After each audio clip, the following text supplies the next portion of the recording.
Okay, so I have read half of The Spare. I am reading this for my book club. If I did not go to book club, I will not read this book. I have zero interest in picking this up. Am I mildly intrigued by Princess Diana? Yes. Are my favorite parts of this book all of the mentions of Princess Diana, or as Prince Harry refers to her, mummy? Yes. Those bits I enjoyed. It was very heartbreaking too, obviously, to read about a child losing their parent. I think that's a big fear of mine, besides losing my children, obviously, would be to leave them while I'm young, to have them grow up without me. I want to be here to take care of them, so it's hard, my heart breaks for that aspect. But overall, I'm finding this book so laddish. The writing, I know there's probably ghostwriters involved too, but I don't like the style of writing. It's very staccato and choppy and just so bro-ish. There's so much broness in this book. Is this just a big to his family? Yeah, it feels like he just wanted to have his say and maybe burn some bridges and flip everybody the bird. And I guess, fair enough. You've got grudges, you've got gripes, but is there a maturity to this book? No, there's no maturity there whatsoever. There's no tact. There is no objectivity. It is very much colored by his own perceptions and his feelings about his family. And I understand no one wants to grow up in the royal family. I know some people think it might sound wonderful, but no, I would not want to opt into that whatsoever. But do I like Prince Harry? No, I don't know. I'm not feeling very warm to him in any way. I especially don't like any of the talk about the military whatsoever. And he seems quite self-absorbed, which I understand. But yeah, it was just interesting to see that they also kind of think that some of the conspiracies about their mother's accidental death might hold weight. So I wonder how he feels about his mother's death. And so that was interesting to see too. That for most of it, he was in denial. He just believed that she was in hiding until he finally accepted that, no, she was dead. But he believed that justice was not served in regards to her death, and it wasn't as, completely accidental, all on the driver as it seems. But I will finish it. I would have DNF'd it. I love Sylvie. Love you. I love you. But I am just going to push through just in case. I haven't gotten to the part where he meets Meghan Markle yet. I don't really keep up with gossip and celebrity news. I'm not a celebrity pop culture kind of person. So I don't know any of that stuff. I just know that there was big controversy about them being a couple, and I think kind of ostracizing themselves from the royal family, like choosing to separate themselves. So I don't know any of the details. I don't really care to know, to be honest. But I'm just going to push through for the sake of book club. Look, it's not my cup of tea. This is not a memoir I would have chosen to read. Hey Nova. Hi baby. All the cats coming. Blue stuck up on the entertainment shelf. Blue. So I did read also Bride by Ali Hazelwood, and I did say I was not going to read any more Ali Hazelwood books because she's just not an author for me. However, because this is a fantasy paranormal book, different genre, and I saw some other booktubers really liking it, I thought, give it a go. It was available, so I read it. Wish I hadn't. It's bad.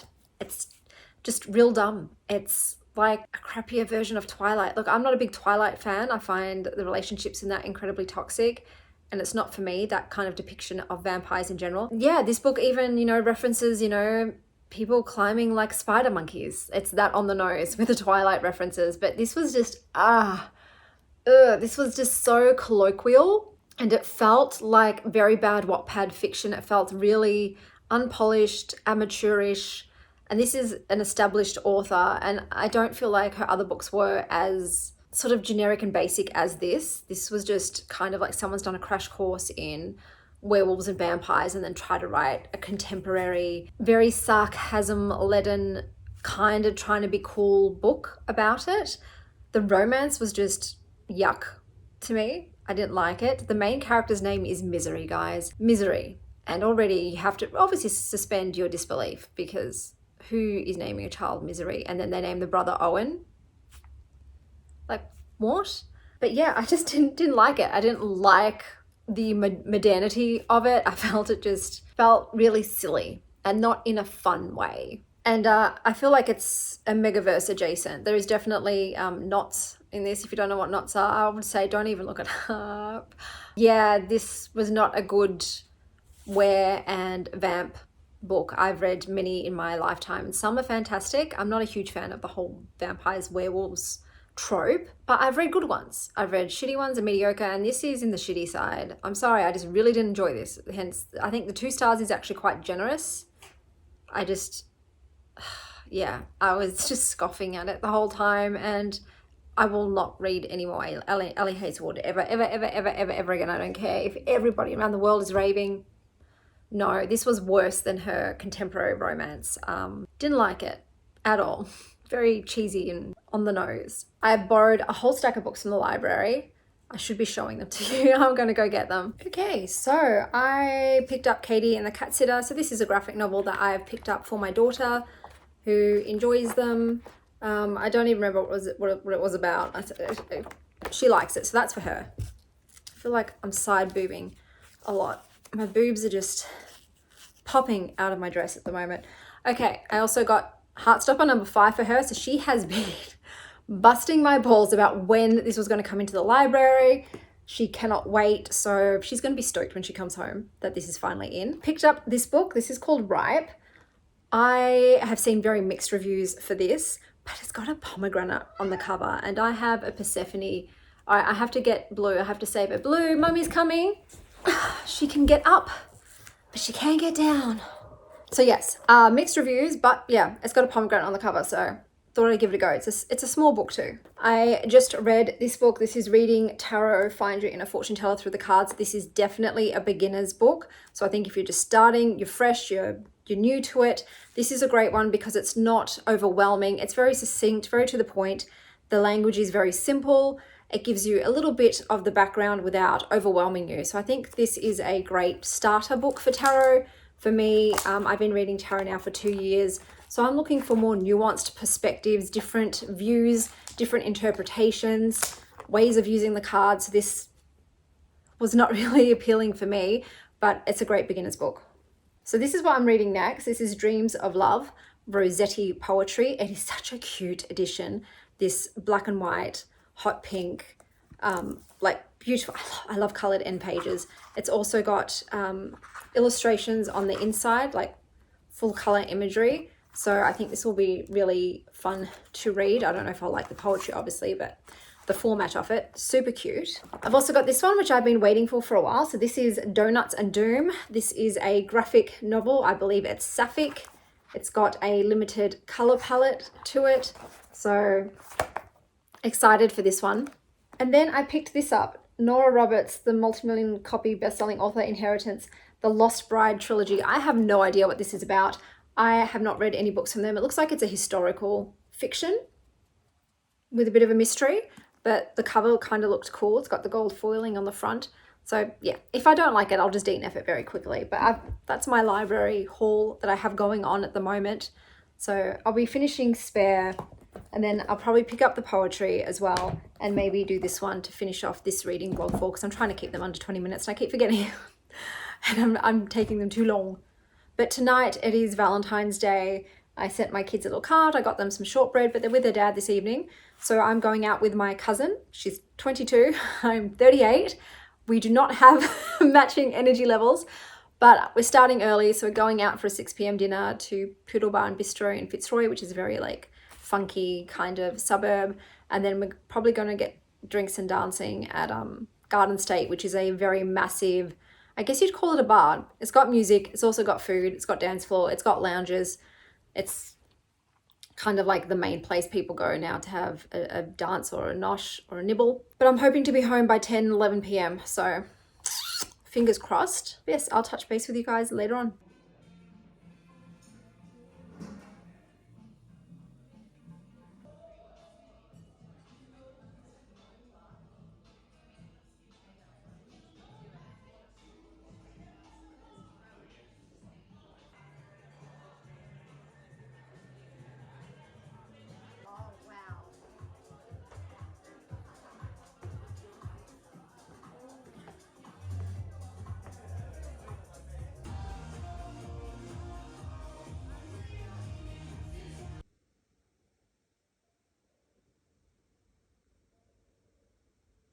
Okay, let me tell you about my evening. So the restaurant Poodle Bar and Bistro is fantastic. I highly recommend the vibe, the food, the service, all 5 stars. gorgeous place. Everything I ate was delicious. I particularly liked the porcini profiteroles and the steak. It was just very well done. Unfortunately, my cousin was over an hour late, so I spent the first hour in a romantic restaurant on Valentine's Day, surrounded by couples on my own. And yeah, it was a bit of a challenging experience. It did make me sad, I'll be completely honest. I found it quite hard and depressing to be sitting there by myself. About 45 minutes in, I started eating. I was like, bring the food. I love my cousin, but I'm like, I can't just keep sitting here while everyone around me is eating. But yeah, she rocked up just over an hour late. They are very strict with their seatings. So they give you a 2-hour seating, basically. So because I booked at 6, we had to vacate the table at 8. And so they did come at 7:58 to tell us that we had to go to the bar to finish our courses. So yeah, they're very strict with that. But I would absolutely return there. The maraschino sour cherry mocktail I got though was so sour. Like that kind of sour. So I couldn't drink much of it. But everything else, perfect, wonderful. After that, we went to Garden State. Unfortunately, they were not going to be opening up their dance floor that evening. We did have some much older gentlemen, so I'd say mid-50s to 60s, come and try to crack onto us. I told them that I was into women and that my cousin, who's 22 years old, is much too young for them, but they didn't quite get the message. They were very persistent. So we decided to leave and go somewhere else because we did really want to dance. The cats are playing chasey. So then when we went outside to get the Uber, they followed us out. But luckily another couple also came over to us. It was like, hey, you guys all right? And they ended up leaving, but yeah, very persistent. So we went to Storyville, which is a themed bar. So it's like a fairy tale Alice in Wonderland kind of mushroom place. So the decor was stunning, really, really beautiful. Absolutely loved the atmosphere. It smelt like chlorine though. As soon as we walked in, just this hot wave of warm bleach kind of overwhelmed us. And there was no dancing going on. So we went to the bar and we're like, hi, is there dancing there? Oh yeah, we opened up the dance floor at midnight. And we were it was I think 9 p.m. at that point. We're like, no. So I don't know why, but in Melbourne, everything is quite late in terms of dancing. If you want to dance, you have to wait normally until 10 p.m. And I don't understand that. I'm like, hey man, there's some of us that really love to get our groove on, but like to be bed at a reasonable hour. Can we not have a nightclub that's an early evening club? So anyway, we decided to leave that place. We're going to go home. So we called it. It was 11:15 at that point. And I don't want to fuck with this shit anymore. It wasn't for me. We just wanted to dance. I just wanted to have a dinner out with my girlfriends, and obviously some of them cancelled, and then my cousin was late. So I spent most of the dinner on my own. And then there was no dancing. No dancing was had. But I'm feeling wrecked. So I think I got home at just before midnight. And yeah, I'm feeling worse for wear. But it was an interesting evening with a lot of very persistent men that were, killing the vibe for us. But tomorrow I've got a slow flow class, so I'll probably bring you along.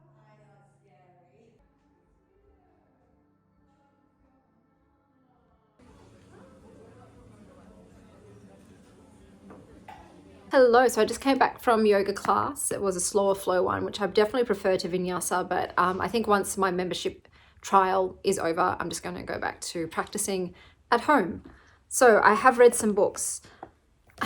I read Doughnuts and Doom. If I was going to rate this, it would be a 2.75. I didn't like it. So I did like the illustration style. I think that's really cool. It's, very much in a color scheme of blue and black. But the main character was hella abusive towards this girl right here. I've forgotten names already. Margot and Elena. So Margot went into Elena's donut shop where Elena works. And yes, Margot had a bad day, but she becomes an absolute Karen and is awful, takes all her shit out on Elena. And I just don't like it. If a character is abusing hospitality staff, minimum wage workers, because they had a bad day, I don't like that person. We've all had bad days, but I'm not going to go and abuse someone, be like, why don't you have this? I want this specific thing. I don't care what else you've got on offer. Give me this thing, you piece of shit. And not only that, she ends up cursing the food there And then Elena eats the cursed food and it messes her life up. And then you're telling me I'm supposed to root for these two becoming a couple? What? No. So I didn't like it because I didn't like the main character. So I wasn't here for the romance. And yeah, it wasn't for me in that respect. The next book I read was this little book of poetry, Dreams of Love, Rossetti poetry. I love the format of the book. They've got some beautiful artwork juxtaposition next to the poetry. The Goblin Market's in here, which is, I'm like, oh, this is a Goblin Market. Jesus, the Goblin Market is a very, very long poem. It just goes and goes and goes and goes some more, and then it's still going. It's a long one. This kind of poetry is more obviously classical poetry by Cristina Rossetti, Dante Gabriel Rossetti, and Elizabeth Rossetti. Wasn't quite for me. I liked the pre-Raphaelite art, but the poems weren't my jam, so this book of poetry wasn't for me. I've also finished Spare. Oh man, if that wasn't a book club book, would not have finished it, would not have even picked it up. It just reads like a gossip magazine, and I don't read gossip magazines. They're not for me. I just don't care about like Harry's minutiae of his life. It came across so bro-ish, so immature, so very, I don't want to say like poor me, but it had that kind of feeling like, yes, you've had a shitty childhood, mate. I get it. You've had some tragedy and trauma occur to you. A lot of us have. I'd say probably the majority of human beings go through some trauma, abuse during their life, and also by the hands of their own family. And I understand wanting to have your say and to have your voice heard and to have your truth told, but he does it in a very childish manner where he's just flinging insults, like petty insults at them. And like, I felt like there was no objectivity in this whatsoever. There was no also looking at your own shit and seeing what part you had to play in things, because we're not all heroes and we're not all just the good guys. Like, we have our own flaws, our own weaknesses as human beings. We play our parts that are not always honorable and exemplary, but I just felt like he had no ownership of his own behavior and his own choices. And yeah, the bits about his mummy Diana, those are the ones that actually were touching to read about. It's a child that's just lost their mother and misses their mother, and it hit me in the heart to just the thought of like, what if I left my children so young and I was unable to be there for them and they had to go through all these things without me. But besides the Princess Diana parts, the rest of it, like, I definitely didn't need to hear about his dick as much as I did. I could have done without that. The army stuff, yeah, not a fan. I'm not a military kind of person. I understand like they're the enemy and you want to kill them, but at the end of the day, they are human beings. They're someone's father, mother, sister, son, brother, you know. So I don't want to read about like how many people you killed, to be honest. And then, like I said, all the drama with his relationship with Meghan and the royals and them being cast out by the royal family. It's like, okay, but it's just family drama. And yeah, there was nothing that I took from this. Like I said, the writing style was just so abrupt and choppy and just very colloquial, and like he references all the time that he's not a smart guy. I'm like, okay, but yeah, it wasn't. If I was gonna, I'm not gonna rate it, but if I was, it'd be a 2. So I'll be interested to see if anybody at book club actually enjoyed this. After last ones, I'm thinking maybe that the librarian.